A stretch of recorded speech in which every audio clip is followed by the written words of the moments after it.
So I think what's a really awesome common thread across the board on this panel is that every single one of us pretty much represents the Latino or Hispanic entity within a larger organization that has many general market focused initiatives, right? And I think many of us are probably some of the first ones to get into that space within our organizations. So I'd like to kind of kick it off with how each one of you feel that the whole concept of Latino as we know it has changed online, and what kind of perception you think how it's evolved over the last year or so. Mm-hmm. Yeah, and I feel that my experience has closely mirrored what's been happening, right? So I started at these sites that were created because, when we kind of came up with the description, we're like, every year they do the census, and they're like, every 10 years, and they're like, Latinos are here, people. It's crazy. We got to talk to them. We have to give them content they like, and it's sort of silly. I mean, just even that idea, right? And then they don't know how to do it, and then they try to segregate stuff, and they try to pander, and it just comes off really inauthentic and really bad. And so I say to people, I don't wake up in the morning. While I love the time that I spent at the Latino sites, and there were important stories to tell in a mainstream organization that maybe doesn't have the know-how to tell some of these stories, so we elevated, and at NBC we would bring it to the nightly news or to MSNBC or to NBCnews.com, right? There's value in elevating stories. At the same time, I say I don't wake up in the morning and say I got to check that Latino section, right, on a website, because I check Twitter, right, or I check Facebook, and I have a myriad of interests. So maybe I'm a Yankee fan, so maybe I want to read a sports story, and then I do want to read something about the Latino community, and if there's an interesting person doing something amazing, I do want to read that. But you don't have to maybe do it in such a way that's sort of heavy-handed and kind of telling people you need to read it. I think it's about telling good stories. And so one of the things that I'm involved with in the last month and a half at BuzzFeed is my editor-in-chief said, we really believe in just sort of pushing and trying innovative things. And what about if we grow our Latino coverage? What would that look like? So he asked me to, what would it look like if we committed resources to this? So he asked me to do a blueprint for it, and I put together this idea of what to do, and one of the common threads we're thinking is just we want to bring on good people who do good work, who just really passionately care about this. It's not the only thing you're going to do. It's not only going to be Latino coverage. I've done other stuff, obviously, but just a thread that we really care about. We have an LA office. I'm adding people over there, and I just hired my first person in New York, and we're going to add a few people, and I think that the thing with BuzzFeed is it's not only reporting, right? It's also what we do is identity posts, identity coverage. So we might appeal to you as a 90s kid. We might appeal to you geographically, ways you grew up in Miami. We might appeal to you culturally. We've done that before, and we do it great against sort of LGBT, African American issues, all these different issues. And I think that there's opportunity to do Latino the right way and just sort of tell good stories without doing it in a pandering way. We're not creating a new section. It's not BuzzFeed Latino. It's just part of the DNA of our website. And we're really excited about bringing people across different sections. It's not the four brown people are going to sit together. It's going to be, how can we tell just great stories? When they do surveys, about Latinos, they say, while they don't want to be pandered to and while they don't want to be put into boxes and labels that don't fit them, they say, well, there aren't people that look like me on TV. There aren't stories of me and my family, my community being told. So I think that's the opportunity to be respectful of the audience, but to do a really good job telling stories that are important. I have a question. I'm sorry about that. So you're saying it's not going to be like BuzzFeed Latino or anything. Mm-hmm. Well, there currently is BuzzFeed in Español. Yeah. So how does that play together with BuzzFeed in Español? And just quickly, we're growing internationally, and we have this really cool partnership where we translate some of our best stuff into other languages because we're growing into other countries. And so it's about scaling it up. Right now we have BuzzFeed Español, which represents Latin America. We have BuzzFeed Brazil for Brazil. And we are in the UK, which is easier because it's still in English. We have Australia. We're going to grow into other countries as well. In a lot of these countries, there's BuzzFeed knockoffs. So how about we have the real thing? That's where the international thing is. And that's in Spanish, and that's aimed at Latin America. Well, I would say for us it's kind of a different kind of experience because we are in Miami, and the Miami Herald has always tried to represent the community it serves, which has, for the last 50 years been influenced by the migrant community, predominantly early on in the early 60s with the Cuban community, and today, of course, we have also, from all over Latin America. We also have our sister newspaper, El Nuevo Herald, which is in Spanish and specifically targets the Hispanic community. Our challenge has been, I would say early on when I started out at the Herald many years ago, was climbing up the ladder, right? Because if you were Hispanic, you would cover the communities, which was relegated to what we call the neighbor section. And it was very hard to climb up the ladder. I'm proud to say that today we have our first, not only our first Hispanic, but our first female executive editor at the newspaper, which is quite an accomplishment.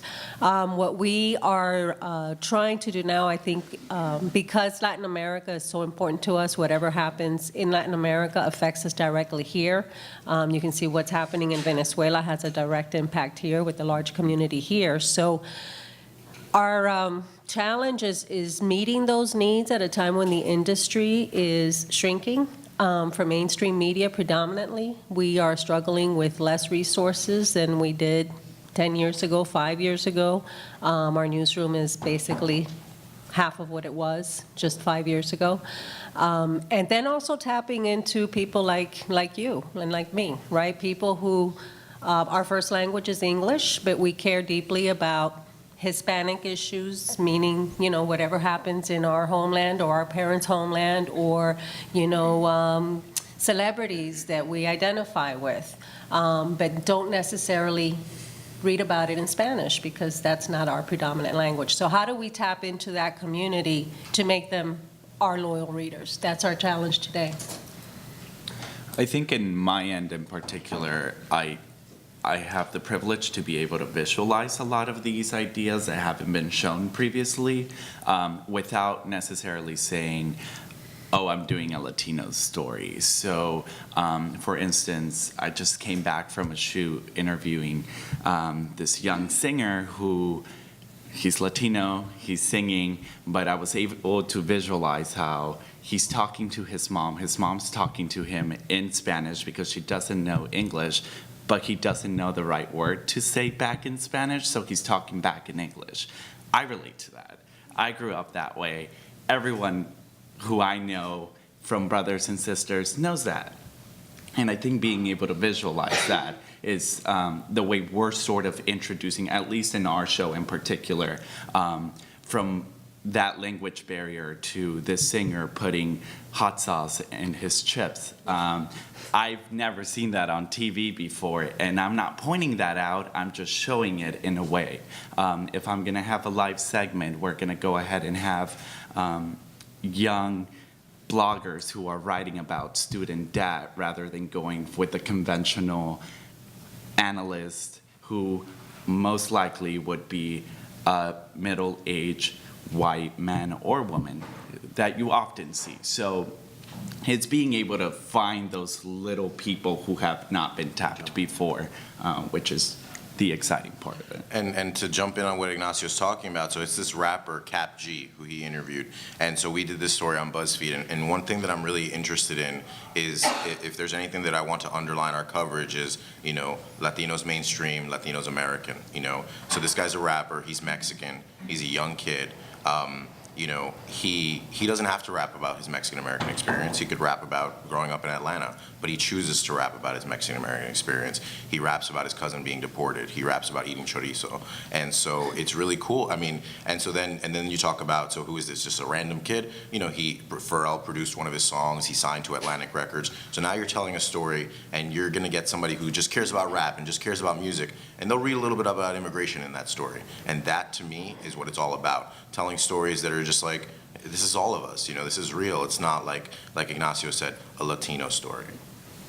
I'm curious to know specifically in your case and with the Herald as well, how do the different teams, so like you're in charge of Latino and Hispanic, how do you interact with the other people that are not necessarily focused on that? Because in my space, it's something, not my space, obviously. At Facebook and Instagram, it's a new thing that I'm kind of facing, and I'm the only one, so I'm curious to, and there's like 25 people for general market for what I'm doing, for 2 regions. So I'm curious to know, like, what is the interaction that you guys have? Do you sit at the same table? Do you give some of your learnings to them? How does that work? Yeah, when I introduced this internally, I basically made it be known that if we're separated off from everybody, we fail immediately. We need to have immense collaboration, and I was really heartened after that. Editors started reaching out to me. I have this idea. I have this, and so it's a story they were already going to do. I can just add maybe a little insight or just an idea. Maybe they can show me what they're working on. That happened with the Cap G story with our music editor. That happened with our healthy eating editor. She said, I was reading this book and about immigrants starting farms, and she said there's something interesting there about minorities owning more farms and things like that. And so we just started having these conversations. I mean, like, that's so important to not make it its own walled-off thing. It's part of every section, So it's not just about Adrian's going to bring on some people to grow Latino coverage, and that's it. No, we want to make that a commitment across the site and sort of bring in more people, also through our fellowship program, which is an excellent program, I think, to sort of show the building blocks of how to share things online and do things the BuzzFeed way, which is clearly doing well. And so that really excites me, and I think that's what it's about for us. It's funny because our newsroom is very bilingual. We use Spanglish as a first language there, and I think that I would say, even if the numbers aren't accurate, we probably are not the minority anymore in terms of culture. This is a newsroom where, at 4 o'clock, it's cafecito time, and, people walk around, you have the colada going, and it's, or 3:05, right? But it's, here she is now.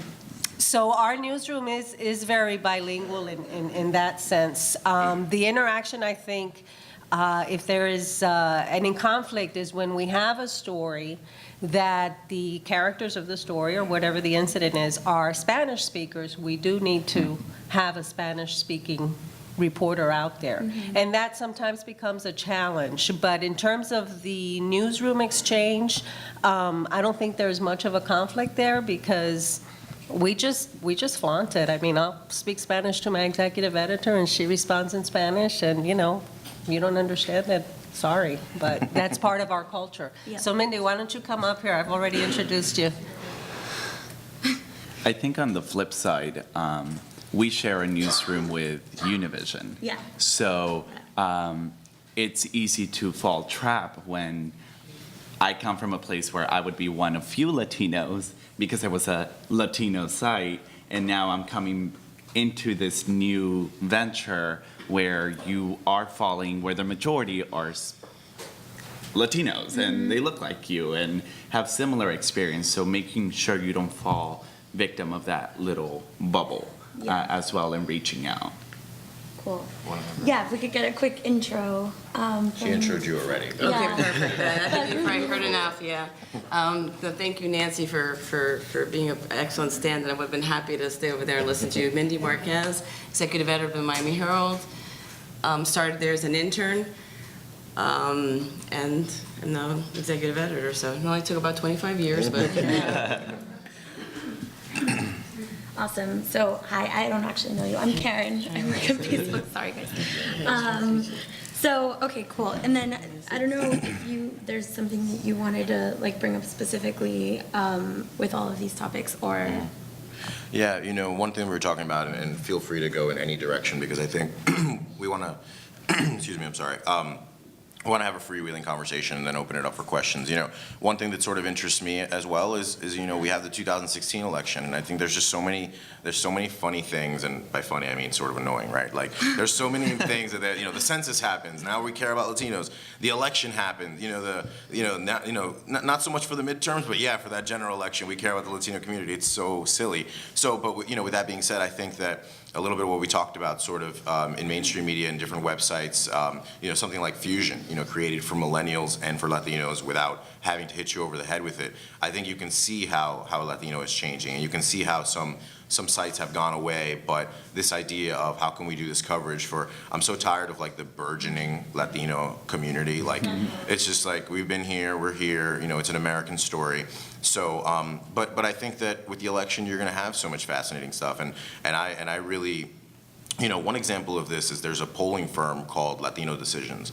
And so they're these Latino political scientists, and they're great at what they do on polling the Latino community. And I've spoken with them, and they've written about at length, you know, in a really wonky manner, because they're political scientists, about how normal polling places don't poll Latinos well. You know, they might call in English, and when they hear somebody in Spanish, they hang up and they call back later in Spanish, but that person might not pick up the phone then, you know? So there's just like all these problems with the way that Latinos are polled, and they've given me examples that in 2010, everybody thought that Harry Reid was gonna lose, and the Latino community in Nevada really pushed him to a win, and people didn't properly understand that. So there's just so many things, and I think like that in politics, but across so many other things, it just talks about how Latinos are misunderstood. People don't know how to speak to the community. People don't understand it. And so, but I do think that, you know, with the election coming up, that's going to be super interesting. You know, when you look at the stats, for example, because I'm fascinated by the Latino vote and what's going on with the community. But, you know, in 2008, Latinos voted for Hillary 2-1 over Obama, right? So that fascinates me right there. You know, like that's an interesting story, you know, and I think that there's just so many things like that, like leading up to the election, that are just one thing that I think is interesting. Are there any situations in which something that you've done with, you know, the Latino focus or Hispanic focus that has brought learnings to your organizations that have then been applied across the board?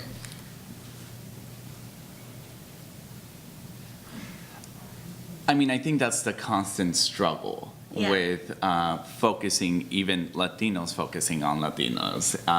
I think moving to the East Coast, it's very East Coast, Puerto Rican, Dominican, that experience, and ultimately finding that outreach toward the West in a national network, and what's going to be, how are we going to do it in order to go ahead and reach out to those experiences. And for us, it's been finding people in Texas, finding people in LA, and spending that extra money, taking that extra step to make sure we have that 22-year-old blogger from LA that I randomly found on YouTube because they sound great on camera, they speak well, they know what they're talking about, they lived whatever topic I'm focusing on.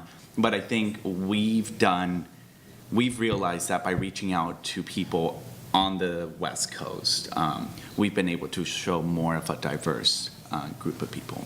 I just want to say for the Miami Herald, and I'll say El Nuevo Herald, I feel like we've, you know, I do feel a lot of I think people feel like they've discovered something new, and yet we've been at the forefront of this dynamic change. Really, I think we're the petri dish, right? We've been this for 25 years, and so I feel like we've been ahead of it. We've had a lot to learn because it's just happened to this community a lot quicker.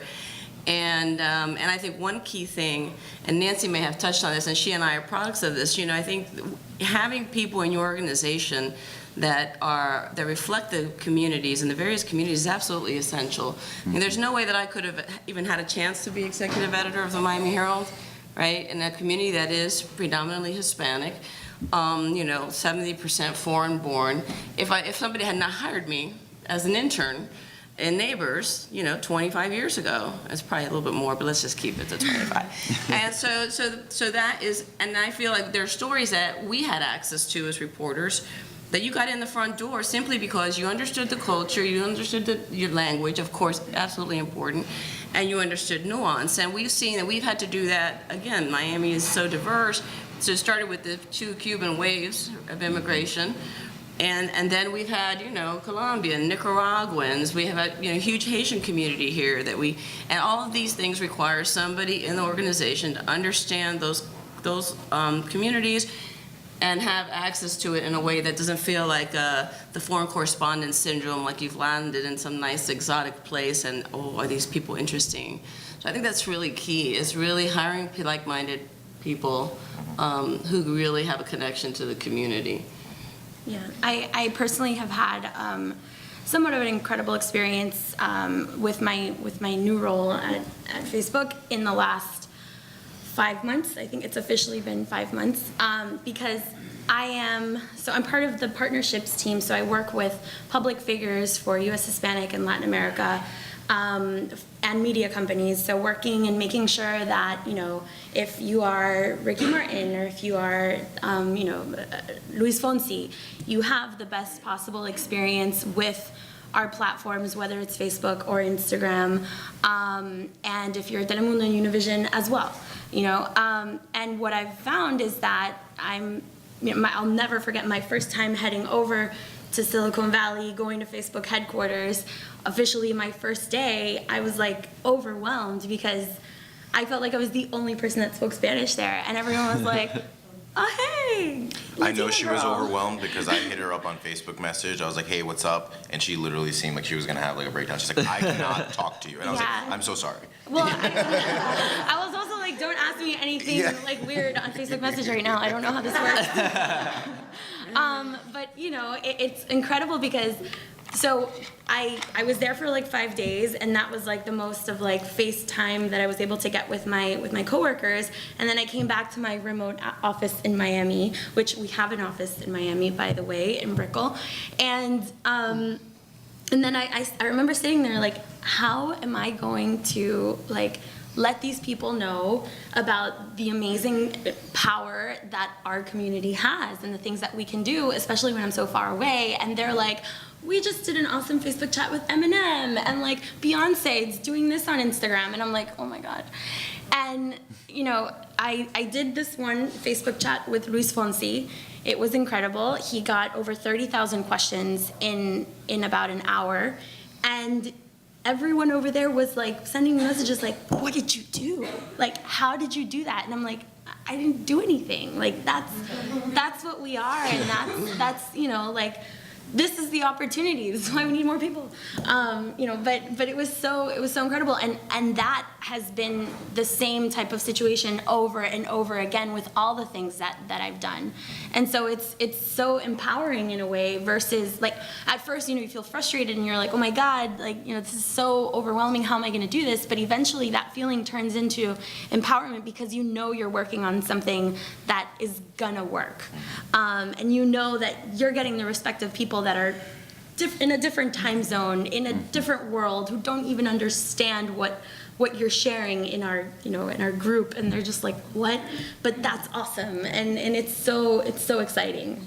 So Karen's inspiring me over here, but I mean, I think that's part of the story, right? So it's like these gigantic platforms. I mean, it's Facebook, it's insane, right? And then, BuzzFeed has a couple of advantages.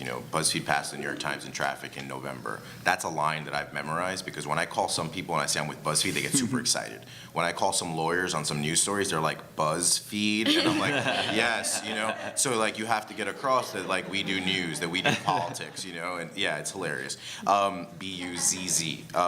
So an opportunity there is, one of the things we were talking about was having the authentic people. How exciting it is at these huge places to have the people that can tell stories. And like Ignacio said, it could be somebody who's 22, 23. One of our fellows, Mexican guy from LA, 24-year-old guy, was just rocking it nonstop. And like, what is BuzzFeed? It's not just serious reporting, it's also identity stuff. So he did like 28 ways, 28 things Latinos in LA know to be true. But he's got that authentic experience. This is not BS, right? So he did that post. It got so much sharing. I mean, one of our things is like, we can make stories get some higher traffic, but you want that social sharing.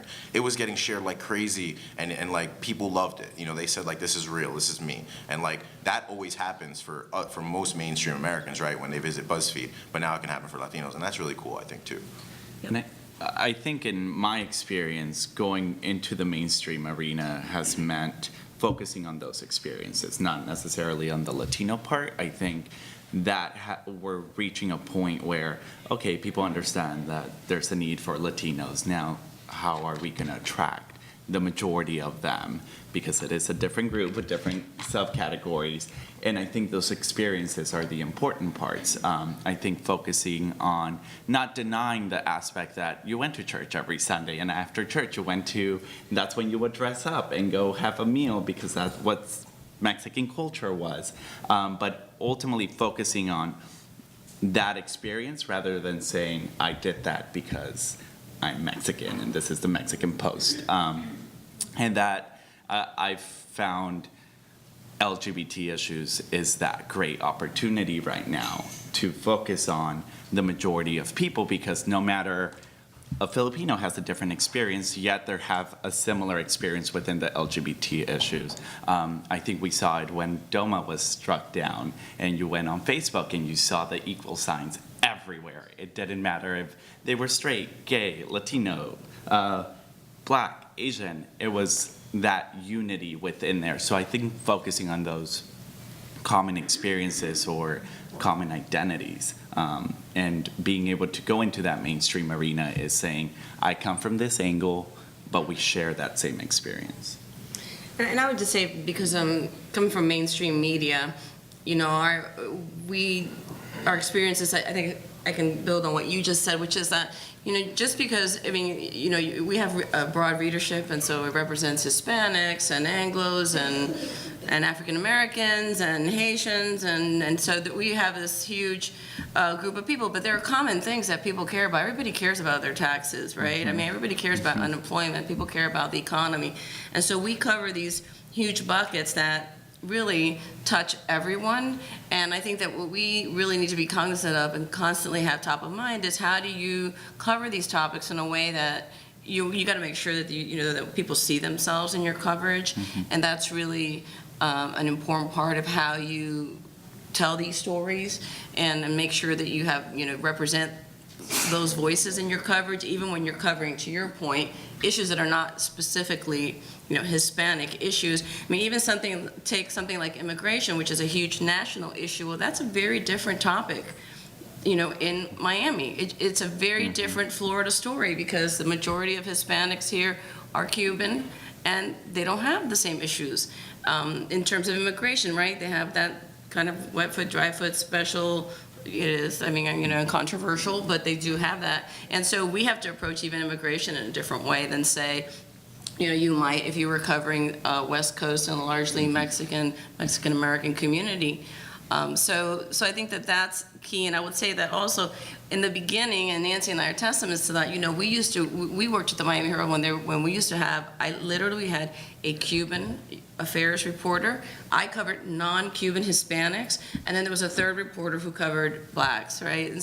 And you had to do that to make sure that you could cover those different groups. And now we don't have any of those beats, and it's because, you know, so much of it is infused into each person's beats. So the political reporter has got to, we learned years ago, if you're covering politics in Miami, you better be listening to Spanish language radio, because they say one thing in Spanish and they say one thing in English. And so the only way to get, you know, the whole thing is to make sure. So those are lessons learned. And so now you kind of mainstream it into your broad coverage. But you almost start from that point where I think other people are starting now, that you have to have a focus on it to make sure that it gets the attention it deserves.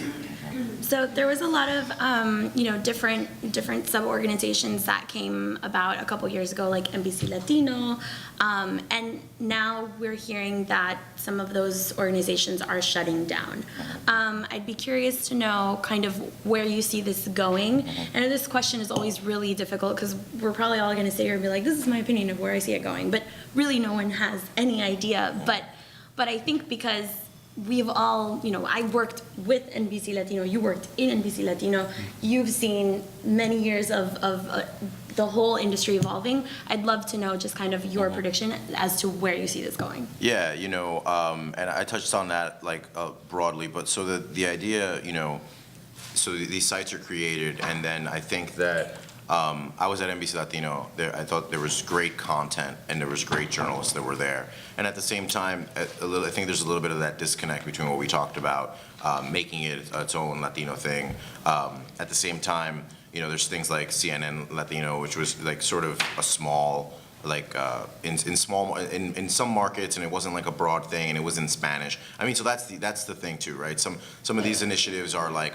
in Spanish on TV, you know, and then they're competing with Univision and Telemundo, you know, and so I think that they're not all the same, but in the arena of trying to do Latino in English, I think that what we're kind of talking about, and I think some of the stuff that's successful is the stuff that is coming at you from kind of what I said, it's mainstream, it's an American story, it doesn't need to hit you over the head with screaming, maybe Latino in the headline, maybe sometimes yes, but other times it can just be, I'll give you an example.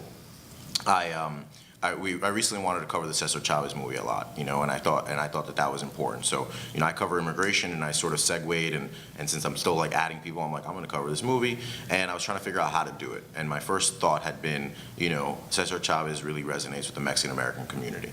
And then I was like, well, I could say Latinos in general. But then I was like, well, why am I going to limit it? So I wrote the 15 reasons the Cesar Chavez movie matters in general to Americans, and I spoke with America Ferrera. I didn't lead her in this question, I could have, but I was like, hey, so tell me why this movie matters. And she was like, it's an American story. This was an American man born and raised who used American principles to, basically unite, Americans, and he connected with a white housewife and got her to do the boycott, of grapes. And so that right there is like a common thread that I want to run through what we do, and I think that that's like just important, and it just needs to be done more. And it sort of seems simple, but it's really not done enough, right?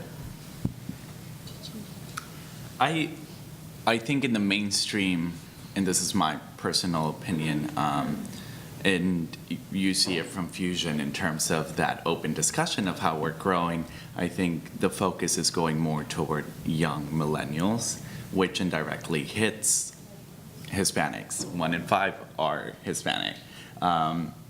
So I think the focus is going to be young. I think in the mainstream, at first it was this little nesting ground of, oh, there's Latino reporters, yay.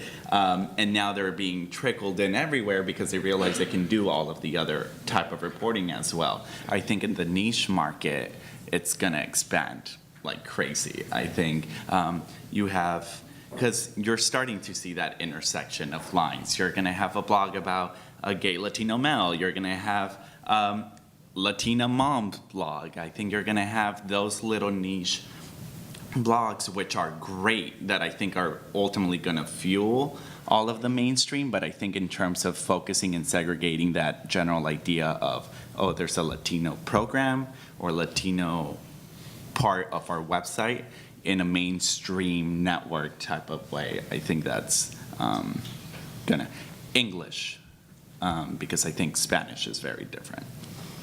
I think that's a good point. I mean, personally, I'm watching all of these experiences with a lot of interest. Again, we're sitting in a place where, we've been doing this for 25 years. I think, and of course Fusion is our neighbor, so we've covered a lot of this of the experiment that they're doing, which is really interesting. And I think I'm as an editor, as a journalist, when I read about these efforts, I always often ask myself, what content would I create to reach the audience that they're trying to reach? And I think that's a really difficult question to answer, and I think that's really where this issue really is. I think of myself, I think of my children, I think about how many of us, right, we grow up straddling two cultures, and we're just not one or the other. We are a melding, right? And I'm going to really date myself now, but I grew up, listening to Leonard Skinner and then dancing to Celia Cruz on the weekends. What do you do with that, right? I mean, how do you create content for me? And so I am absolutely culturally, I feel Hispanic, right? And we have the Noche Buena, and you have all these traditions and cultures that you embed, but that I don't feel like I need to, I get the news I need to get, right? From the Miami Herald, from CNN, and so how can you really create, this is, I think, a really big thing. How do you really create content for this group, us, right? And younger than me, because I'm on the old, I feel like an oldster on this panel right here. But it's a complicated, I think, issue. I think it's great. Like I said, I'm watching with great interest, and I think that it's interesting if you see what Fusion did. It started out one thing and then really ended up targeting an age group, a generation, rather than, right, an ethnic or cultural group as the primary. And so I think that we at the Miami Herald, I think we tailor. It's easier for us geographically to tailor because we understand, local area. We understand that we're gonna cover Hispanics. We know like there's key interest in Cuban affairs, Venezuela, Colombia. Those are huge for us. Of course, you know, we have Nicaragua as well, but really like right now in terms of our population and what's shaped it, I'd say those are three groups. Haiti's another one. I know not Hispanic, but so we can tailor our coverage to say, for us, you know, coverage of Mexico is not as important as probably, let's say, our papers in the California area. And so that is easier for us because of where we're located and we're regional. I think it's a more complicated issue when you're talking about national media. One thing that I wanted to say, you know, is how information spreads, and what BuzzFeed is so interested in is obviously reaching people through social media. You know, we have Karen here from Facebook. So this insanely huge platform, you know, and as well as Twitter, like two main platforms that people are using. You know, we had I knew that I wanted to do coverage about Selena's death. You know, there's two important dates, right? There's when she just was killed, and also her birthday's coming up, which is like Selena Day in Texas. And so I knew how much she's beloved. And you know, when I did social, you know, at NBC, I would see that there were some people that I would post, and just like people just love her, right? So I was like, we got to do something. And so our guy who does the rewind stuff, which is the '90s stuff, he did like the 15 best Selena songs. You know, Mexican guy in LA, and he worked on it. And he did the post, and then our music people were like, thank you for doing this post. We shared it on our Facebook, and it did much better than a lot of our posts do. And people just were excited, and people just wanted that content. And to me, to be able to have that on BuzzFeed the day of, you know, when other places, you know, might be scrambling and be like, oh, this is the anniversary of her death, let's do something. So the fact that we had it in the morning, like that really makes me happy. And that's, I think, how you touch people, you know, you resonate with people. I laugh because often you have editors, EPs, producers who go, how are we gonna, and you have meetings saying, how are we gonna target this specific group when it's organic and the numbers are there. And I think when you just write about it, you already have the numbers backing you up, and it's gonna show once you start sharing it.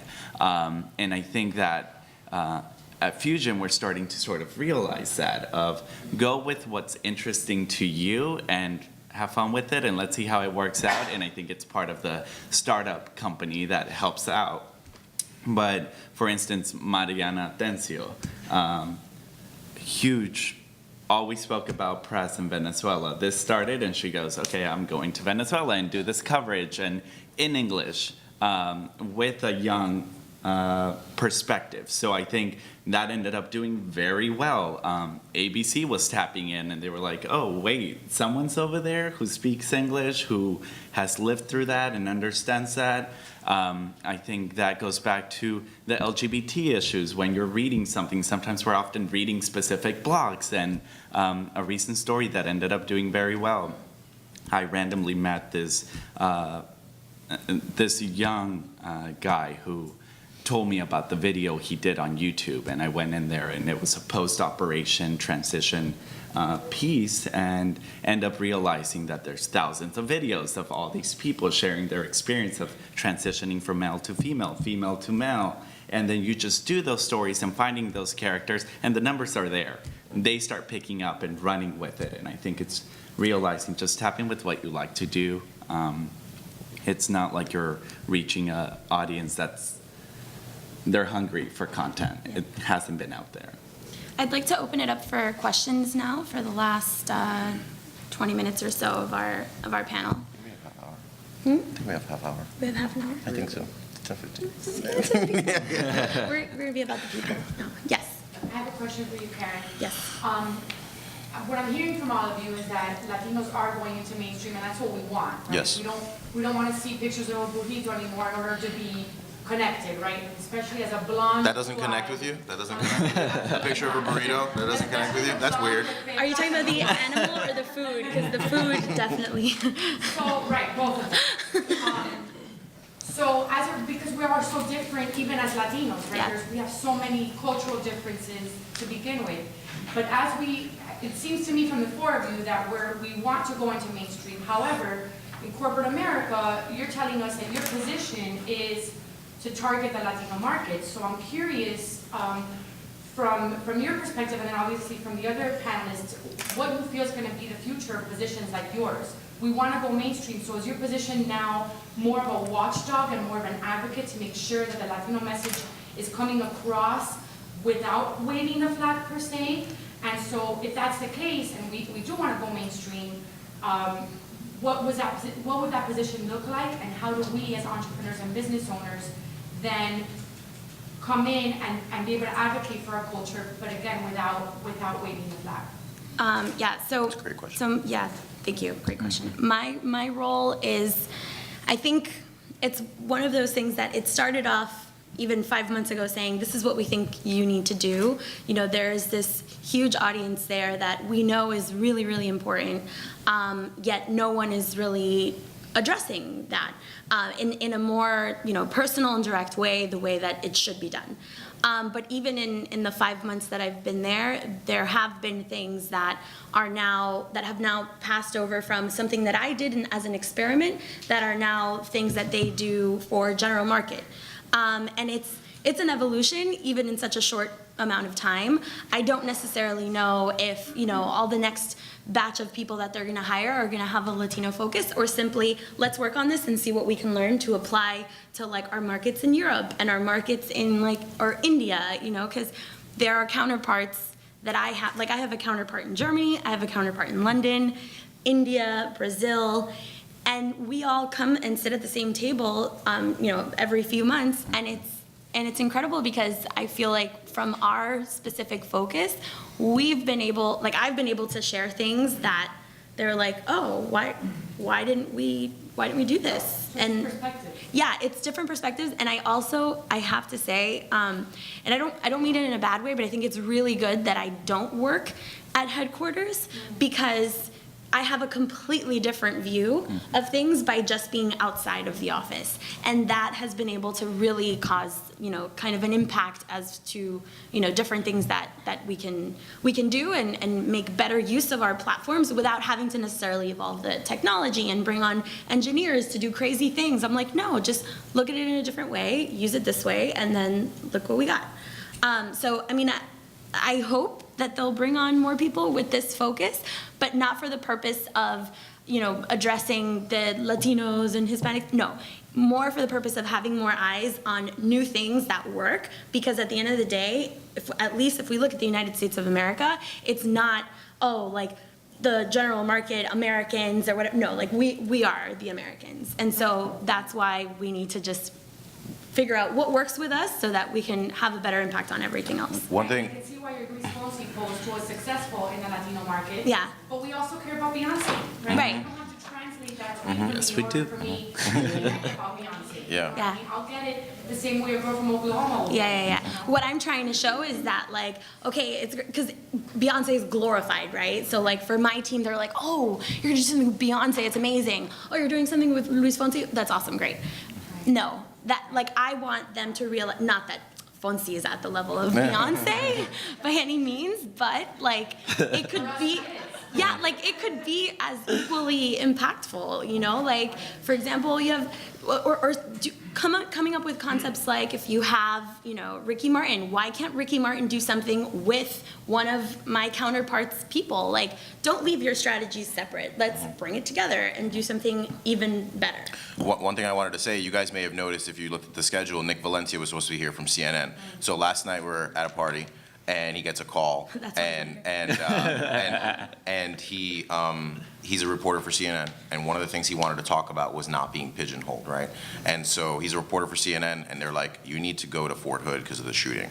So he's a guy who is both, and I think that part of it is also straddling that, and it's a constant. I am the Latino guy. I do want to help. I do want to make that coverage better. But I also am good at everything. And I'm going to do stuff across here. It's part of what I'm bringing to the table. So Nick's a star. He's a young guy at CNN. And so he does everything. He doesn't just cover Latino stories, but he can bring that perspective. And that's what I think is all about. We even cringed because he picked up the phone and I was like, it's either Chile or Fort Hood. Yeah. Let's see what's coming back. And you mentioned something about waving the cultural flag, and I don't think it's about waving it. I think it's not being embarrassed about it.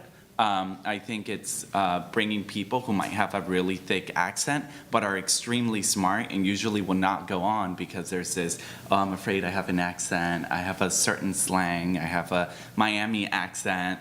And it's like, no, it's what matters, and I think people are getting over that. What matters is what you're saying. What matters is how you're saying it and how you're expressing yourself. And in fact, your accent is probably what's going to make me relate to you, because I'm not going to relate to somebody who can speak in 5-syllable words. That's funny. My coworker said I had a Miami accent Yeah. my first week when I didn't respond to your message. And we've written about that story, by the way. And I would just say to you, I say two things. One is, I don't think we're saying, that go mainstream. I think that it's just that there are choices. I have colleagues and friends who are very much mirror my experience, who've had great careers in media that target specifically Hispanics, like a good friend of mine who's like in charge of the number 2 at People Español. It's a different audience, and she's got to understand it and understand like who she's going to put on the cover that's going to sell that magazine, which is not going to be the same. I worked at People magazine in English, and I can tell you they're not the same, right? So just knowing how to target your audience. And I would say to the second point, I'd like to think that.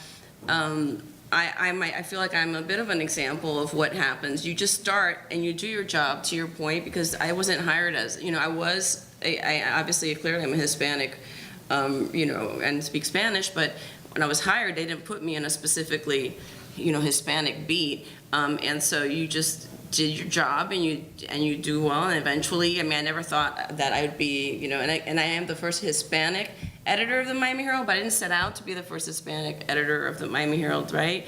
And some days I feel like I don't want that to be the key thing. I want you to say, you're here because, you can do the job, and oh, by the way, you also are, a Hispanic woman, so that's great too. Awesome. I have a question in terms of TV and internet in general. Like, Fusion is targeting U.S. Hispanics, right? And that's like the big challenge right now when you're talking about content in general, like you guys have been talking about. So do you, and that's how you guys coming up, which is going to be programmed to be in Spanish. Do you guys think, in terms of cable or even broadcast, there will ever be any channel that's in Spanglish that targets Hispanics, but indirectly, kind of, Like, that's evolving online, right? So, like, the Fabric, I think, is a great initiative that Right. Univision is doing. It's going to be an all-digital channel in Spanish. Do you think that will ever evolve? TV really wouldn't have that? Yeah. I love that. That's what you say. That's a great story. Like, people still watch it. I still watch it. I think it's awesome. But I don't know if you guys think it'll ever be like an NBC level or. I think there's places that are experimenting with that, and I think for us, if the mom is speaking Spanish, I'm not going to put subtitles, because I know the person who's probably watching it understands what's going on or gets the general gist. There's no need for me to put subtitles in it, and I don't have time to put subtitles in it. But I think you mentioned we're targeting Hispanics. I think at the end of the day, we're targeting a young demographic that happens to be Hispanic and that happens to understand that little glimpse of what the mom was saying. So if there is going to be Spanglish in there, and I think there might be characters that we're going to do it, but we're not going to focus specifically on that. I'm not going to tell my anchor to Alicia Menendez. We always get pitched all these Latino celebrities and, oh, you need to talk to the Hispanic PR agent. It's like, no, we just want the general audience to come in, and they're like, oh, is she going to speak in Spanish? And I was like, she actually doesn't know Spanish, speak Spanish. So I'm not going to make it an effort to say, you're going to start the show by saying hola and then transition into English. That's not going to be the focus of it. I think indirectly, if it happens, it happens. But personally, I don't think it would do well if you focus on the language aspect of it. Hi, I'm Hi. Salinas. I'm with NPR's Latino USA. So I'm a reporter and a producer, and I filed a lot of stories for NPR, and there's always a lot of pressure to be kind of an ambassador for Latinos. I've had to explain on air what a thematic is. I'm not even good. And so now I'm at Latino USA, and so it's kind of like CNN Latino and like NBC Latino, that it's this little special, safe place. And I understand the value of being more in the mainstream, but at the same time, like, we do need these special places where we can have conversations with each other. We have so much to learn about each other. We have conversations on our air that I've never heard anywhere. So how do we do both? How do we have more representation in the mainstream and still have combine our efforts to have little spaces for each other? Yeah, I mean, Ignacio and I loved our time at NBC Latino. Like, great journalists, like amazing people. It was like a family, right? Great content, right?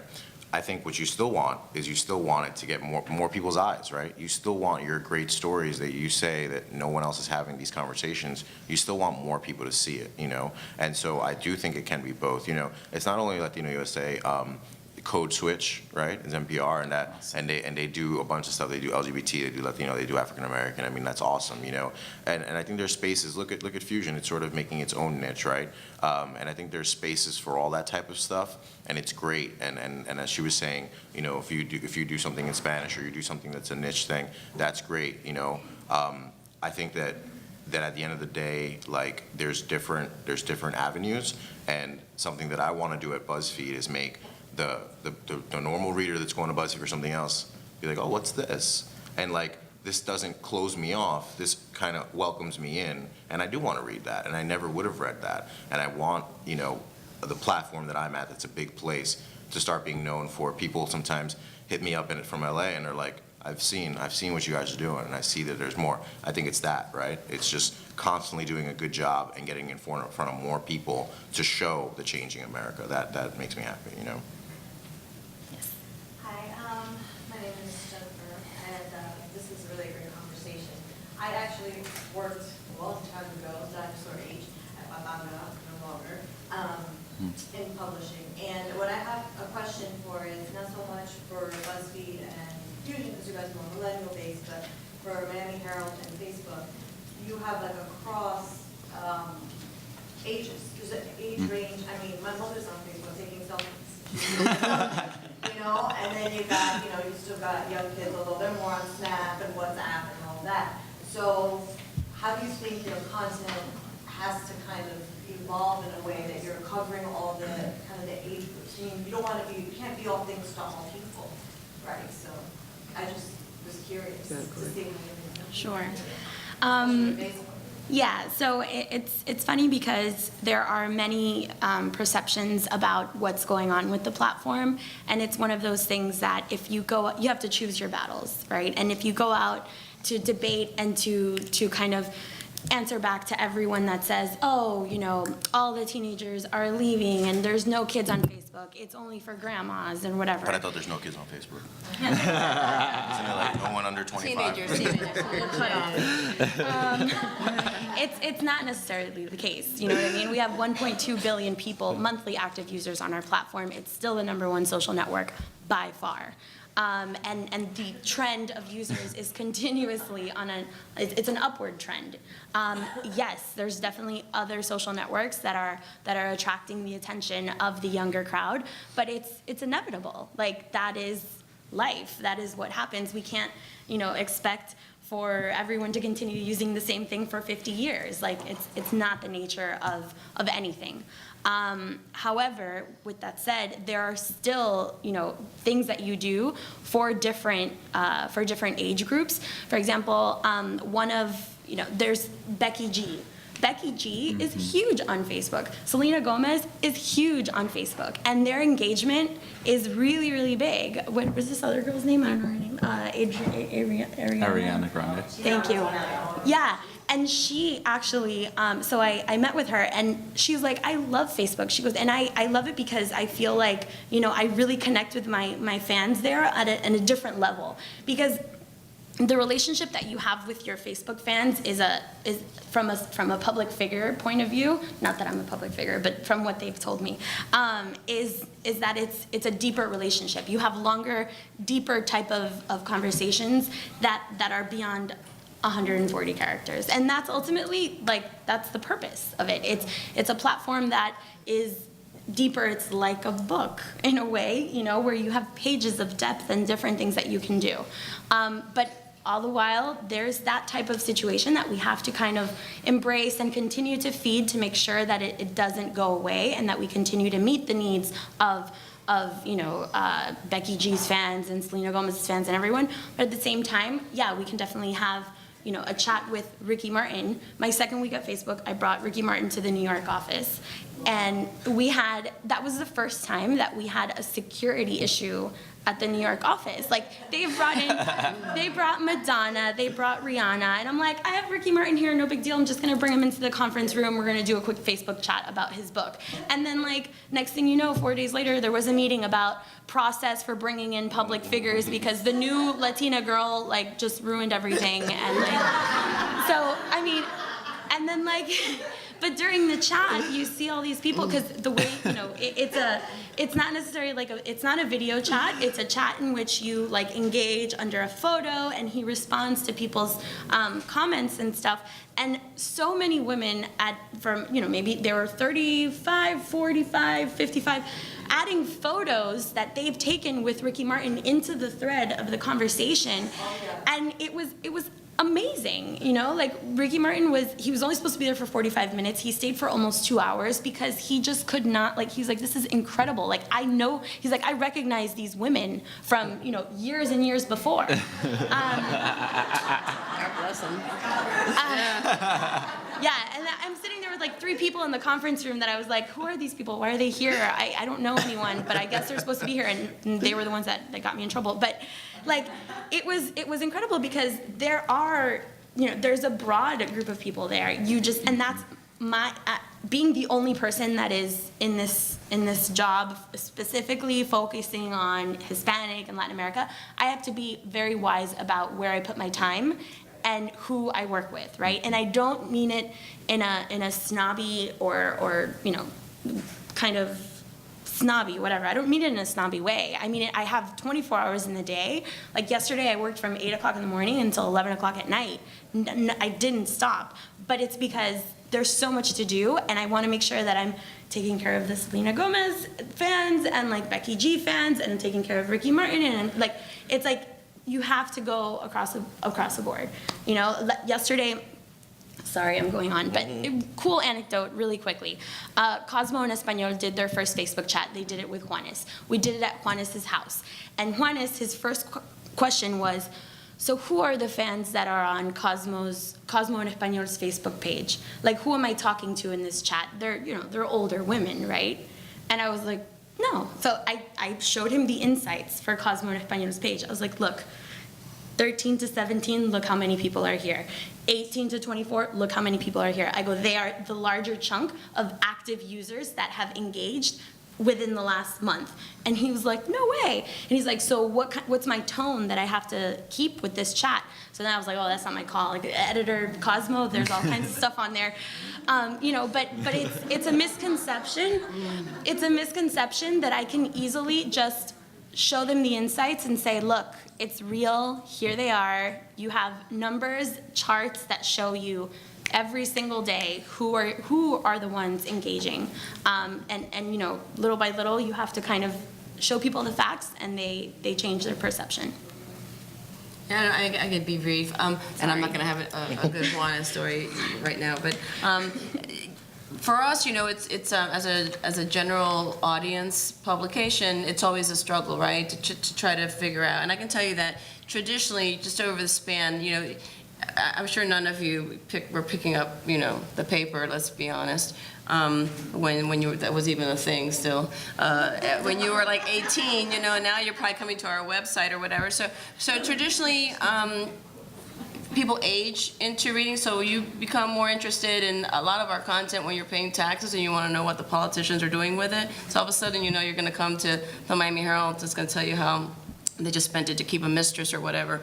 So people do age into it, but I do think that you see that, like we have some content that we do entertainment content, food, movies, that kind of thing is going to skew younger, right? Because that's what younger people are out and doing.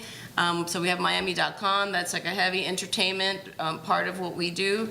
And then you have the news stories, but some news stories just will surprise you. And I mean, listen, a gift from heaven, Justin Bieber gets arrested in Miami. I mean, okay, that just blew the website, and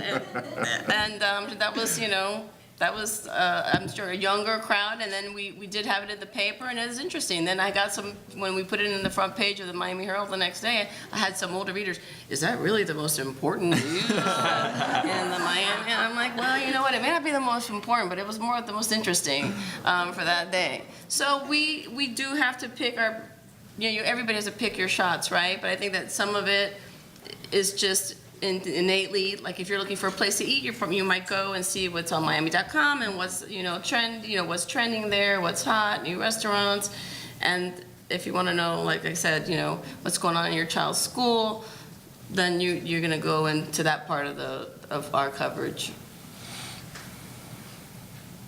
Any more questions?